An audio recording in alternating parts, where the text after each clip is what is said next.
Dans quelques mois, nous voterons pour les élections municipales. Mais d'ailleurs, saviez-vous que les règles avaient changé? Et oui, dans toutes les communes, y compris les petites, les listes devront respecter la parité femmes-hommes.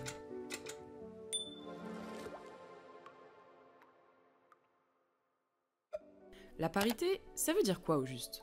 En France, les listes des candidats à l'élection municipale ou au poste d'adjoint doivent compter autant de femmes que d'hommes, avec alternance entre les sexes. Et récemment, la loi a encore renforcé la parité. En 2026, cette obligation s'appliquera aussi aux communes de moins de 1000 habitants. Pour l'instant, où en sommes-nous? Sur les 505 700 élus municipaux actuels, 42% sont des femmes. Elles représentent 46% des conseillers non indemnisés, 41% des conseillers indemnisés, 36% des adjoints, mais moins de 20% des maires. Comparé aux précédentes élections, la parité a progressé, et ce, quel que soit le type de mandat.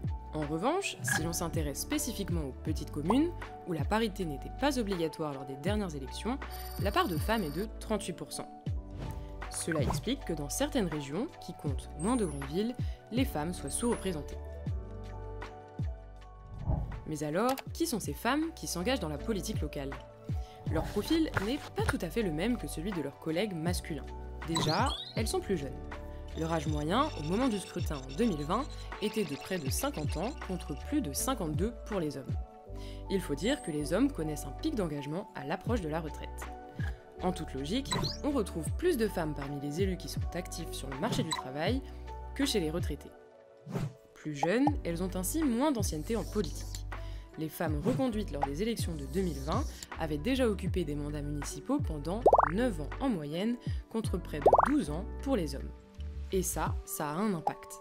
Une expérience plus faible peut rendre plus difficile leur accès aux fonctions de maire. Reste à savoir si les municipales de 2026 et les nouvelles règles sur la parité appliquées à toutes les communes changeront la donne.